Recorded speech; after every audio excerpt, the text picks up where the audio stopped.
If you're out and about right now, maybe driving, and you take a look around you, chances are somebody you see is dealing with inflammation and the effects of it, whether or not they even realize it. And it might even be you. We are a chronically inflamed nation, and most people don't even know it. So today we're going to look at 4 ways that you can decrease inflammation in your body. Let's go. What's up, my friend? Welcome to the CBD and You podcast. And yes, you means you, and I believe you are here for a reason. I'm Lori, a Christian, a wife, a mama, and a midwife. And to put a little icing on the cake, my husband and I own a hemp farm in Tennessee. Girlfriend, I see it in your eyes, and I feel it in the messages you send me. You are tired of waking up every day exhausted with aches and pains that you really thought you were too young for. And with all the stress and anxiety of the day, you're over it. Are you starting to wonder if this is really all life is? I hear you, and you are not alone. God did not design us to just survive. He designed us to thrive. So if you're ready to embrace this beautiful life God has given you by discovering some of His best gifts for His children, rewarm that coffee you forgot about in the microwave, and let's take a minute to pour back into you with a quick chat and some me time. Let's go. So today's topic, inflammation. It gets a bad rap a lot of times. While it isn't comfortable and nobody likes it, it's actually essential to survival, as it is a way that your body deals with infections and injuries. You know, if you sprain your ankle, it swells up. If you get sick, your body attacks it, and it uses an inflammatory process to attack the pathogen that's gotten in there to make you sick. So it's a really good thing when it's in its place.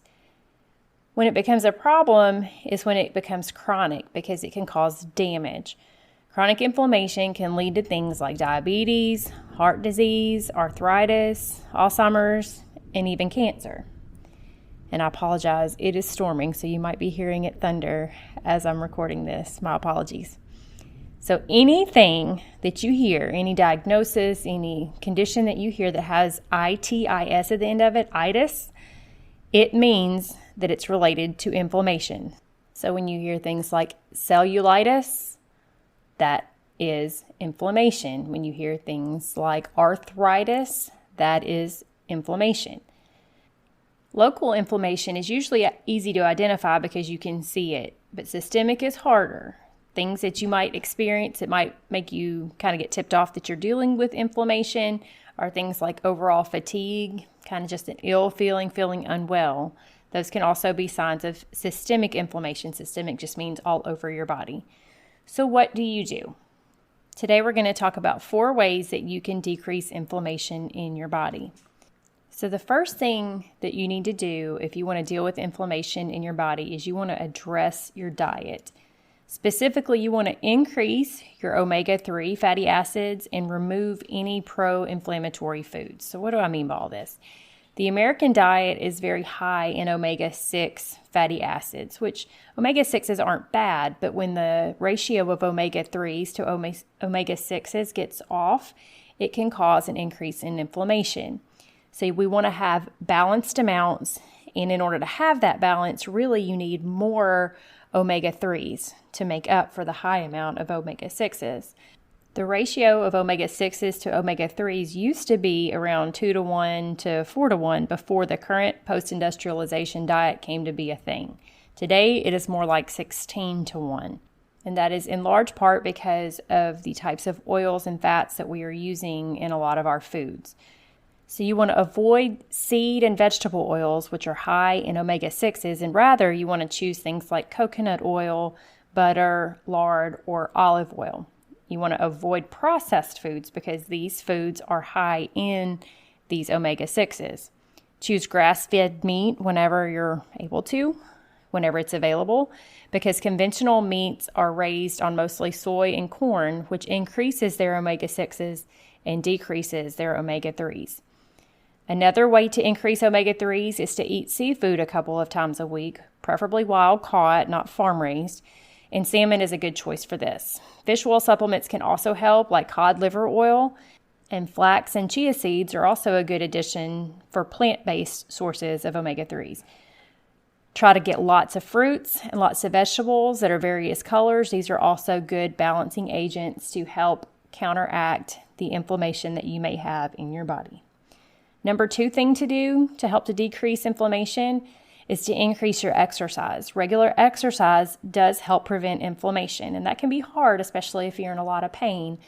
But if you will start slow and work your way up, you will see the benefits. 30 minutes of aerobic exercise and 10 to 20 minutes of weights 4 to 5 times a week, that alone, that small amount, can make big differences in your body's inflammation. And if you can't do all that at once, you can break it up into smaller segments, just whatever that you're able to tolerate. This also helps with weight management, which also decreases inflammation, as those who are overweight tend to have more inflammation. Number 3, reduce stress. I know, so easy to say, right? But seriously, chronic stress contributes to inflammation. So decrease the instances of stress if you're able to anywhere possible. And if not, work on changing how you respond to the stress. Learn to manage the stress better through things like prayer, exercise, or other relaxing things.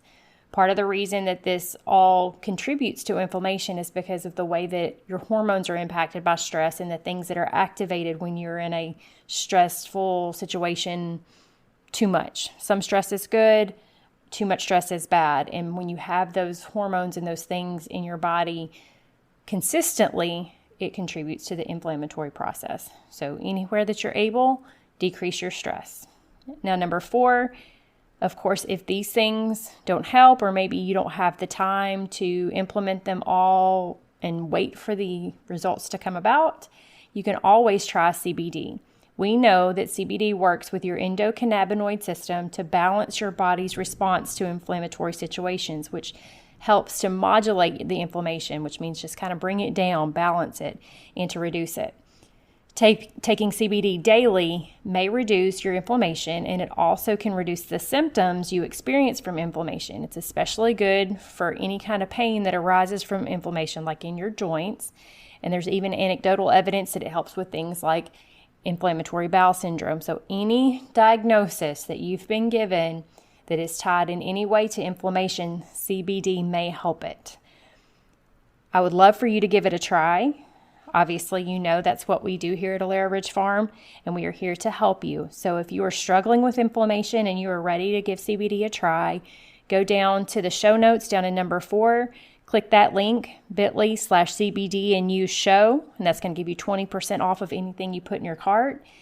Make sure before you check out and go all the way through the process that the promo code is showing. It should be there, but if it's not, the promo code is just CBD and you, all spelled out, and that'll take 20% off of anything you put in your cart. If you have more questions, feel free to email me. That's number 6 down in the show notes. And if you have an idea for a show idea, something you would like for me to address here on the podcast in the future, I would love to have your ideas so I can make sure that I'm addressing what you want to know about. So go to number 2 down in the show notes, where it has the address for speakpipe.com/CBD and you. You can leave me a voicemail there, and I will address whatever your concern is in a future show. I thank you so much for sharing a few minutes with me today. I hope you have a great rest of your day, and I'll see you right back here next week. Whoa, wait, stop. I need your help. Before you take off, if this podcast has blessed you in any way, or if you learned something, could you take 1 minute and leave me a written review over on Apple Podcasts? That's the absolute best way you can thank me. I love hearing how what I've learned on my journey has helped you on yours. Remember that the word says every good gift and every perfect gift is from above. CBD is one of them, but there are so many more. Cling to him and you will never go wrong. Thanks for listening, and I'll see you back here in a few days.